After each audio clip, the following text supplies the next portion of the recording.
अस्थम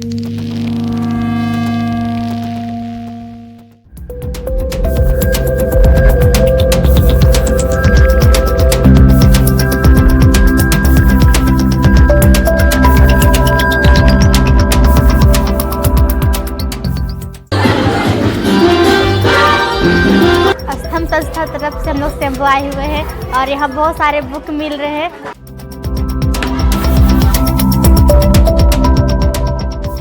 जो अन्न खाने के लिए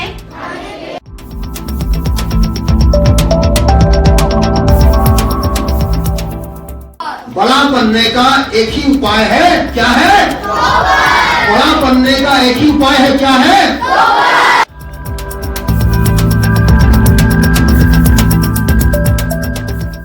लस्सी वस्सी पी करके भाग गया भैया। यहाँ पे बुक मिल रहा है जिससे बच्चे पढ़ पाएंगे अच्छे से, जिनके पास नहीं है उन्हें बुक मिल पाएगा।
मेरा नाम लक्ष्मी कुमारी है, मैं हटिया गन्यों टोली से आई हूँ। अस्थम संस्था तरफ से हम लोग शंभू आए हुए हैं और यहाँ बहुत सारे बुक मिल रहे हैं। मैं भी ली और बहुत सारे लिए, इससे कि सब कोई अच्छा तरह से पढ़ सकते हैं। इससे फ़ायदा ये है कि जो बच्चों लोग को बुक नहीं मिल रहा था, जो बुक नहीं है वो सब भी यहाँ पे है, सब सुविधा भी है बुक सबके लिए। मेरा नाम नंदिता कुमारी है, मैं गन्यों टोली से आई हूँ। यहाँ पे बुक मिल रहा है जिससे बच्चे पढ़ पाएंगे अच्छे से, जिनके पास नहीं है उन्हें बुक मिल पाएगा। अस्थम संस्था ने हमें बुक दिया है।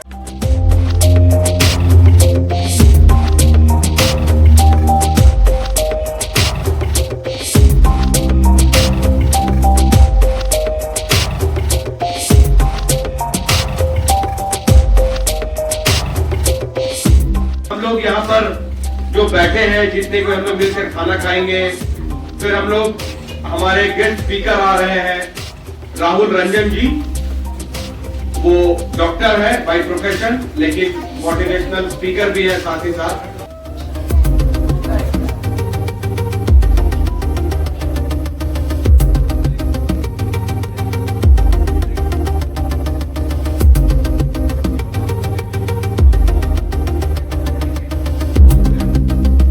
और अच्छा चीज तिल संक्रांत से मिलना चाहिए तिल संक्रांत में, वो भी आप लोगों को खिलाएंगे। ठीक है, चलिए हम लोग को बढ़िया से अभी हम लोग खाना परोस रहे हैं आप लोग के सामने, और ईश्वर को याद करके, धन्यवाद करके हम लोग खाना खाएंगे। इसमें आपने जो अन्न खाने के लिए दिए हैं, उसे खाकर हम सभी प्रीत हो सके। जो लोग पढ़ाई करने सिलाई सीखने गए हैं, उन्हें आशीष दे।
के देश में रसगुल्ला खा करके भाग गया भैया, रसगुल्ला खा करके भाग गया भैया। कौन कौन देशों से भाग गया भैया, कौन कौन देशों से भाग गया भैया। महाराष्ट्र गया महाराष्ट्रियों के देश में, महाराष्ट्र गया महाराष्ट्रियों के देश में, महाराष्ट्र गया महाराष्ट्रियों के देश में, महाराष्ट्र गया महाराष्ट्रियों के देश में। वहां से क्या खा के भागेगा? महाराष्ट्र। महाराष्ट्र। प्रिया के सुंदर से मुख से थोड़ा और अच्छा सा माहौल को बनाते हुए आप लोग के बीच में प्रिया लीजिए।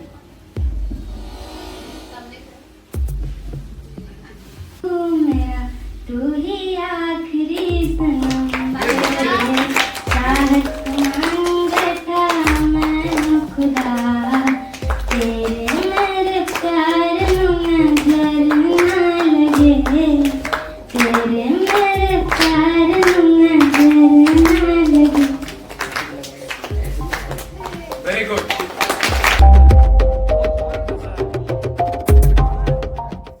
हमारे आज के गेस्ट स्पीकर आ गए हैं हमारे बीच में, ठीक है। अब हम लोग आगे का कार्यक्रम उनसे सुनेंगे। सबसे पहले मैं डैश पर आमंत्रित करता हूं हमारे आज के मुख्य अतिथि और स्पीकर डॉक्टर राहुल रंजन जी का, जो by professionally he is a doctor, he is MBBS, HS in medicine and doctor Rahul Ranjan. और मैं रिक्वेस्ट करूंगा हमारे पैट्रन मेंबर, हमारे अभिभावक के रूप में हमारे स्तंभ के साथ जुड़े हुए हैं और पुराने हमारे परिचित भी हैं, मिस्टर श्री SN भट्टा सर को भी, कि वो भी कृपया आ गया है और मंच पर हमारे स्पीकर के साथ में सहभागी बने। ताली बजाकर मैं एक और शख्स को आपके बीच में डैश पर बैठने का आमंत्रण देता हूँ। She is none other than better behalf of Shri SN Bhatta. Mrs Bhatta आप भी आइए प्लीज, और आगे आकर बैठिए और हम लोगों का मार्गदर्शन कीजिएगा। निर्मल कुमार जी आप भी आइए और बैठिए।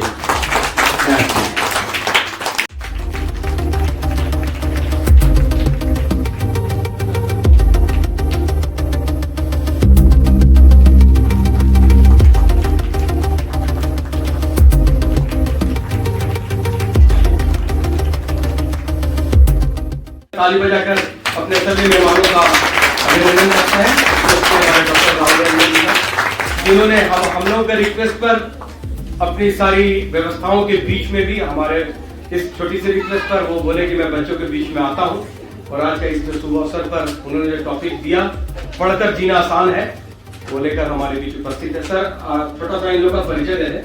हम लोग का जो छोटा जो स्तंभ है, जो संस्था, उसका शाम में एक अध्ययन सेंटर है गनियोट टोली में, जिसमें ये सारे बच्चे irrespective of they are dropouts और they are going to school और not, they used to come at the centre. हमारी टीचर है सावित्री मैम, वहाँ जो बैठी हैं, वो इन लोगों को एज ए ट्यूशन हेल्प करती हैं, और सभी बच्चों को अलग अलग सब्जेक्ट का दिया हुआ है, with proper roster of register proper maintain होता है, और कितना बच्चे हैं और उन लोगों का सभी का पेरेंट्स का फॉर्म भरा हुआ है, कंसर्ट है, और उन लोगों का सबका व्हाट्सएप ग्रुप है जिसमें हम लोग भी हैं। Thank you very much. So, very good evening. Good evening sir. तो मैं बहुत खुश हूँ कि आप लोग की जिंदगी आज से बदलने में आज का सेशन बहुत बड़ी भूमिका निभाएगी, और मुझे पूरा यकीन है कि आज से आपकी जिंदगी बदल जाएगी, और आप जो मन में सोचेंगे इस सेशन के बाद वो जिंदगी में घट जाएगा। जैसे कि भट्टा साहब हैं, ये मुझे नहीं मालूम थे आएंगे, लेकिन मैं अपने भाई को बता रहा था कि पहली बार तो भट्टा साहब, जैसे इन्होंने मुझसे कहा कि फ्री में क्यों जा रहे हैं आप, पूरा दिन का चला गया, तो मैंने बोला कि एक भट्टा साहब हैं जो अपने पॉकेट से पैसा देकर मुझे लाए थे, तो उनका कितना बड़ा कंट्रीब्यूशन है। अभी अयोध्या मंदिर बन रहा है, आडवाणी जी का नाम सुने हैं? आडवाणी जी का नाम सुने हैं? तो आडवाणी जी बोले कि भगवान ने मोदी जी को चुना अयोध्या मंदिर बनाने के लिए कोशिश तो आडवाणी जी किए थे, लेकिन उनका बहुत बड़ा लाइन आया कि भगवान ने, प्रकृति ने मोदी जी को चुना कि मंदिर का क्रेडिट, मंदिर का निर्माण का जो शाबाशी है, वाहवाही है, वो मोदी जी के पर जाए। ये कौन चुना? भगवान चुना। क्यों चुना? क्योंकि मोदी जी का इस तरह का काम हुआ था। हमको रास्ता बताया कि हम लोग अपना काम करते चले जाना है और भगवान ऑटोमेटिक हमको चुन लेता है। बात सुन नहीं? देखिए, आसान और मुश्किल का मतलब बता देता हूं। एक आदमी थे, पॉकेटमार जानते हैं ना?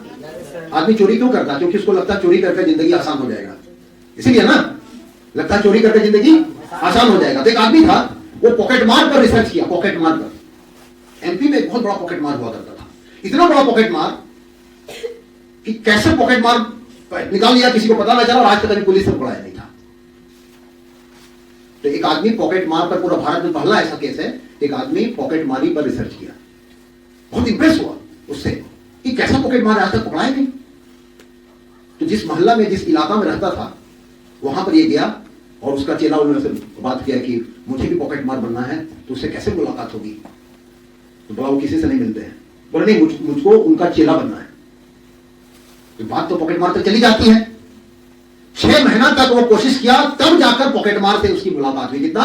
मैंने पॉकेटमार भी उसका टेस्टिंग लिया, और वो कितना बड़ा पॉकेटमार होगा। 6 महीना तक रोज जाता था मिलने के लिए, बोलता था मुझे मिलना है, मुझे मिलवा दो। 6 महीना बाद पॉकेटमार उससे मिला। बोला क्यों मिलना चाह रहे थे मुझसे? बोला मैं आपके बारे में बड़ा सुना हूं, तो मैं भी पॉकेटमार बनना चाहता हूं। बोला ठीक है, ऐसे नहीं सिखाऊंगा तुमको, तुम मेरे साथ रहो।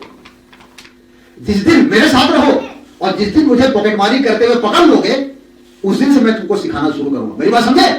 मेरे साथ रहो, लेकिन जिस दिन पॉकेटमारी करते पकड़ लोगे मुझको, उस दिन से मैं तुमको सिखाऊंगा। 6 महीना निकल गया और साथ में, और वो पकड़ नहीं सका कि पॉकेटमारी कब कर लिया, पता ही नहीं चला। 6 महीना बाद फिर, मतलब 1 साल बाद उसका बोला मैं तुमको सिखाना शुरू करूंगा। बोला 3 साल लगेगा सीखने में। अच्छा, क्योंकि वो रिसर्च कर रहा था, इसलिए राष्ट्रपति को भी एक लेटर देकर रखा था कि मैं कोई पॉकेटमार नहीं हूं, क्योंकि पॉकेटमारी करेंगे तो पकड़ा जाएगा ना, तो पकड़ा जाएगा तो पुलिस जेल में डाल देगा। तो पकड़ा जाने के बाद वो पॉकेटमार नहीं है, मतलब उस पर पढ़ाई कर रहा है, इसलिए राष्ट्रपति को भी एक लेटर देकर रखा था। खैर, पॉकेटमारी का ट्रेनिंग शुरू हुआ। 3 साल के बीच में कितना बार वो पॉकेटमारी करते पड़ा, कोई उसका पकड़ा, बाल उसका नोचने लगा ऐसे करके। बोला मैं पॉकेटमार नहीं हूं, पॉकेटमार नहीं हूं। बोला सब ऐसे ही बोलता है। कितना पिटाया, थाना गया, फिर थाना बोला देखिए मैं रिसर्च कर रहा हूं। 3 साल बाद वो पॉकेटमार बन सका। 1 साल बाद, 1 साल का महीने से पॉकेटमार से उसका भेंट हुआ, और 3 साल बाद वो पॉकेटमार बन सका। मतलब टोटल पॉकेटमार बनने में कितना साल लगा? 4 साल लगा। और 4 साल में कितना बार जेल गया, कितना बार बाल झूठा झूठी हुआ उसके साथ। बोला यार पॉकेटमार बनना तो बड़ा मुश्किल। फिर वही लड़का यूपीएससी का तैयारी किया, आईएएस का, और आईएएस पास किया और आईपीएस ऑफिसर बना। और एमपी में वो जेल आईजी थे। जेल आईजी बनने के बाद उन्होंने, उनके बारे में मैं एक बार पढ़ा, तो एक आदमी पॉकेटमारी भी सीखा और पॉकेटमारी कर कर कैसा जिंदगी बिताया जाता वो भी सीखा, और वही आदमी भारत का सबसे टफ एग्जाम यूपीएससी में निकाला, और बोला कि यूपीएससी निकालने से भी ज्यादा टफ पॉकेटमारी है, और पॉकेटमारी से पैसा कमाने से भी आसान यूपीएससी है। बात समझ में आया? यानी पढ़ना आसान है,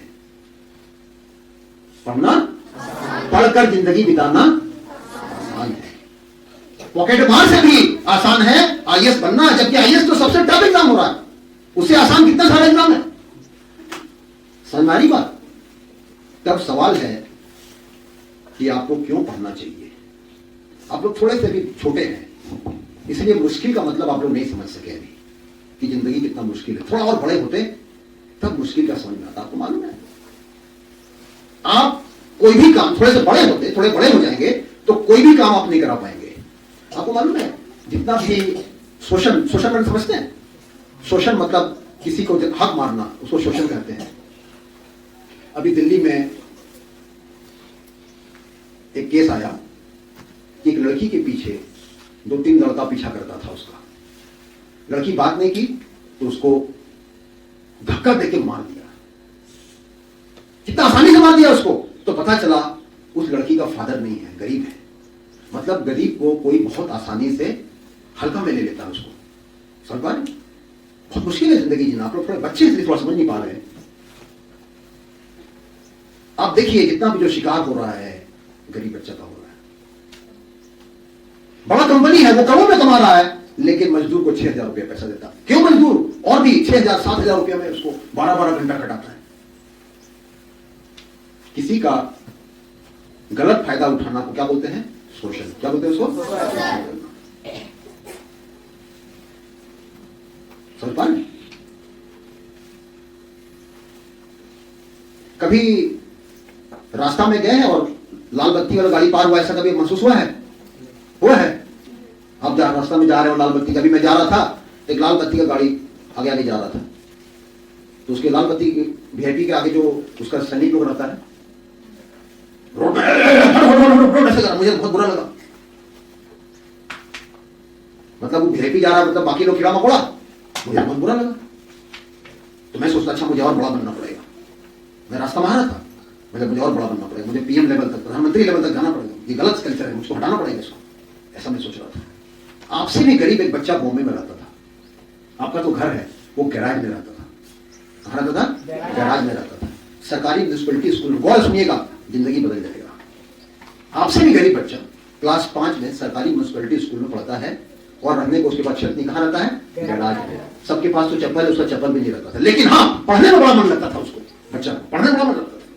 रोज स्कूल जाता था समय से। एक दिन स्कूल जा रहा था पैदल, और वही मंत्री की गाड़ी जा रही थी।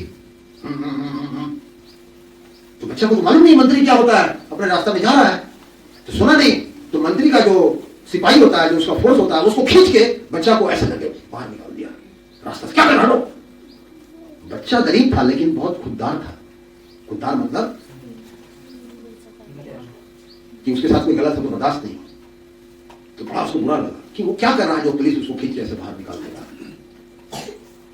वो बात उसके दिमाग में रह गया, रोज सोचता उसकी क्या गलती थी, आखिर पुलिस उसको ऐसा क्यों खींच के निकाल दिया। वो सबसे पूछने लगा वो कौन था, तो सब बोला मंत्री था। बोला इससे बड़ा कौन होता है? बोला प्रधानमंत्री होता है। बोला उस तक कैसे पहुंचा जाता है? तो जिससे पूछ रहा है वो बोल रहा है कि ज्यादा नहीं जानता हूं, लेकिन सुना है जो अपने क्लास का टॉपर होता है वो प्रधानमंत्री का सलाहकार बन जाता है। क्या बोला? जो अपने क्लास का टॉपर होता है वो प्रधानमंत्री का सलाहकार बनता है। तुम यही तरीका है जहां तुम प्रधानमंत्री तक पहुंच सकते हो। बोला अच्छा। अब उसके पास रहने को छत नहीं, पैसा नहीं, गरीब है, तो अपने आप को रोज एक मंत्र की तरह लाइन सुनो। वो बोला कि अगर उसको इस मंत्री से बड़ा बनना है, अगर उसको प्रधानमंत्री तक पहुंचना है, तो उसके पास टॉपर होने के अलावा और कोई विकल्प नहीं बचता है। फिर मैं बोलता हूं क्या बोला? अगर उसको उस मंत्री का बेइज्जती से बदला लेना है, जो खराब लगा, अगर उसको प्रधानमंत्री तक पहुंचना है, तो उसके पास टॉपर होने के अलावा और कोई उपाय नहीं है, कोई उपाय नहीं है उसके पास। और उस दिन से पूरा मन लगा, दिन रात पढ़ने लगा, अपने क्लास का टॉपर बना, 5वां का, 6ठा का, 7वां, 8वां, 9वां, 10वां। आप जब किसी भी क्लास का टॉपर लगातार 2-3 साल बन जाएंगे, आपका पेपर में फोटो आ जाएगा, ऑटोमेटिक आ जाता है। उसका भी फोटो आ गया। पूरे महाराष्ट्र में 10वां का टॉपर पेपर में आ गया फोटो। टाटा परिवार का स्कॉलरशिप चलता है। स्कॉलरशिप मतलब अगर आप गरीब हैं लेकिन पढ़ने में अच्छे हैं तो आपका पैसा खर्चा वो लोग उठाएंगे, उसको स्कॉलरशिप बोलते हैं। तो एक स्कॉलरशिप है सर दोराबजी ट्रस्ट, टाटा परिवार का ही सर दोराबजी ट्रस्ट। बोले कि आज से इसका सारा खर्चा मेरा, उस बच्चे का पूरा खर्चा। फिर 12 में टॉपर बना, फिर केमिकल इंजीनियरिंग पढ़े वो, और 1, 2, 3 नहीं, वो आदमी लगातार 3 साल तक प्रधानमंत्री के सलाहकार रहे, 30 इयर्स तक। कितना प्रधानमंत्री? Mr R.N. Mashelkar from Maharashtra, Padmashri, Padma Bhushan, Padma Vibhushan, और 30-30 साल तक प्रधानमंत्री के सलाहकार रहे, मंत्री से बड़े बने। एक गरीब आदमी आप ही की तरह कैसे बन गए? पढ़कर नहीं, टॉपर बनकर। पढ़ता तो सब है, पढ़ने से कुछ नहीं होगा, टॉपर बनना पड़ेगा। क्या बनना पड़ेगा? टॉपर बनना पड़ेगा। नहीं तो हर लोग, अमिताभ बच्चन का एक पिक्चर है अग्निपथ, नाम सुने? उसमें बहुत अच्छा एक डायलॉग है, बहुत अच्छा डायलॉग है। कहने को तो शहर है लेकिन यहां जंगल का कानून चलता, मालूम? कहने को तो शहर है लेकिन यहां जंगल का कानून चलता, मालूम? चींटी को बिस्तुइया खा जाता है, बिस्तुइया को मेढक, मेढक को सांप निकल जाता है, सांप को नेवला, नेवले को भेड़िया दबा लेता है, और भेड़िया का गला शेर, यहां हर ताकतवर अपने से छोटे को मारकर जीता है। बात सुनना, कौन कौन चीज? यहां हर ताकतवर अपने से छोटे को मारकर जीता है। बड़ा बनना बहुत जरूरी है, और बड़ा सिर्फ एक तरीका से बना जा सकता है। कैसे? टॉपर। कैसे? एक और बात बताता हूं। बनारस में एक ठेकेदार रहते थे और उसके ठीक घर के सामने एक रिक्शा वाला का परिवार। एक ठेकेदार करोड़पति और एक रिक्शा वाला का परिवार। ठेकेदार का बच्चा क्लास 6 में पढ़ता था, 8वीं तक, और रिक्शा वाला का बच्चा क्लास 6 में पढ़ता था। दोनों में दोस्ती थी, लेकिन ये बात ठेकेदार नहीं जानता था। एक दिन ठेकेदार जल्दी घर आ गया और क्या देखा कि उसका बेटा रिक्शा वाला के बेटा के साथ खेल रहा है। बहुत गुस्सा हुआ और सेम कहानी हुआ। रिक्शा वाले के बच्चे को, अपना बेटा को भी 2 चमाटा मारा और रिक्शा वाले के बच्चे को हाथ पकड़ बाहर निकाल दिया। बोला तुम्हारी हिम्मत कैसे हुई हमारे घर में आने की? बेचारा रोने लगा। सोचा उसकी क्या गलती? ये बात अपने पिताजी से पूछी, क्या ठेकेदार उसके साथ ऐसा किया? उसके पिताजी बोले जाने दो बेटा, गरीब लोग साथ ऐसे ही सब होता है। लेकिन उस बात को बर्दाश्त नहीं किया। बोला ना, अपने स्कूल के टीचर के पास गया। बोला सर आज ऐसा ऐसा हो गया। उसका स्कूल का टीचर भी कुछ नहीं बोला। बोला हाँ ऐसा गरीब के साथ ऐसा होता है, लेकिन वो स्वीकार नहीं किया। कोई भी होगा क्या बोलता है? गरीब के साथ होता है। आप किसी चीज को स्वीकार नहीं करेंगे तो आपके साथ नहीं होगा। बहुत बड़ा लाइन बता रहा हूं, आप किसी चीज को स्वीकार नहीं करेंगे तो आपके साथ नहीं होगा। गरीबी स्वीकार नहीं करेंगे, गरीब नहीं रहिएगा। खोद ही रहा है, खोद ही रहा है। फिर उसका मोहल्ला में एक लड़का प्रतियोगिता परीक्षा की तैयारी करता था, उससे पूछा, बोला भैया ऐसा ऐसा हो गया, बहुत बुरा लगा। तो बोला क्या तुम चाहते हो? बोला मैं ठेकेदार से बड़ा बनना चाहता हूं, क्या उपाय है? बोला ये सब सर बन जाओगे तो उससे बड़ा बन जाओगे। बोला कैसे बनते हैं? अगर अपने क्लास में टॉपर बन जाओगे तो। वही बात देखिए जो मैं कहानी बताया 1950 का बात महाराष्ट्र, और ये बात बता रहा हूं 2000 का बनारस। दोनों एक दूसरे को नहीं जानता, लेकिन कहानी लगभग एक ही तरह है। एक ही कहानी जब बार बार हो इसका मतलब क्या होता है? ये नियम है, ये नियम है, ये इत्तेफाक नहीं है, ये संयोग नहीं है। तो बोला कैसे आइंद बना जाता है? अपने क्लास में टॉपर बनकर। उस दिन प्रतिज्ञा लिया और जिस तरह वो लड़का बोलता था उसी तरह ही अपने आप से रोज बोला अगर उसको ठेकेदार से बड़ा बनना है तो उसके पास टॉपर बनने के अलावा कोई उपाय और नहीं है। गोविंद जायसवाल उस लड़का का नाम है। 2012 में बनारस से यूपीएससी टॉपर, रैंक 42, पहला अटेम्प्ट में। यहां बड़ा बड़ा कॉलेज का लोग 5-6 अटेम्प्ट में नहीं निकाल पाता है। तो पढ़ाई से लोग टॉपर नहीं बनता है। किससे बनता है? दिमाग नहीं, सोच, संकल्प से। बारे में क्या बोलो? तो बड़ा बनने का एक ही उपाय है। क्या उपाय है? टॉपर। इसको दिमाग में घुसा लीजिए। बड़ा बनने का एक ही उपाय है। क्या उपाय है? टॉपर। बस एक ही वर्ड को दिमाग में रोज रटिए, लिख लीजिए अपने घर में बड़ा बड़ा मोटा काला अक्षर में कि बड़ा बनने का एक ही उपाय है टॉपर। और टॉपर कैसे बनिएगा वह भी मैं बता दूंगा, लेकिन पहले बड़ा आदमी बनने का उपाय क्या है? लिख लीजिए। बड़ा बनने का एक ही उपाय है अपने क्लास में रोज 20 बार सुबह, 20 बार दोपहर, 20 बार रात के बाद बोलना है। क्या बोलना है?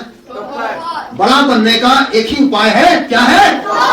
बड़ा बनने का एक ही उपाय है। क्या है? बड़ा बनने का एक ही उपाय है। क्या है? आज ही जाकर लिख लेना, सड़ देना। अगर वो दिमाग में सड़ गया तो ऑटोमेटिक टॉपर बन जाएगी। समझ में? Once again from the core of the heart, और मैं रिक्वेस्ट करूंगा जितने भी हमारे यहाँ पर स्टूडेंट्स हैं, जितने भी बच्चे बैठे हैं, उनसे एक बार जोरदार ताली बजा दीजिए राहुल सर के लिए, डॉक्टर राहुल रंजन के लिए, और साथ ही साथ हमारे भट्टा दा, विजय भट्टा और हमारे जो और एक भैया बैठे हैं, उनका रिक्वेस्ट करूंगा हमारे सब के सेक्रेटरी मिस्टर गुलाब शर्मा से कि वो आगे आए और एक टोकन ऑफ एप्रिसिएशन एस.एन. भट्टा सर के हाथों से डॉक्टर राहुल रंजन सर को दें, ताकि उनका ये जेस्चर और हम लोगों का लगाव हमेशा ही बना रहे। आप लोग जोरदार ताली से, और वोटर साइंस भी इसी के अनुसार होगा। प्रोग्राम का बैनर है। अच्छा, प्रोग्राम का बैनर है। आपने प्रोग्राम किया तो हमें मदद भी किया है। डॉक्टर राहुल रंजन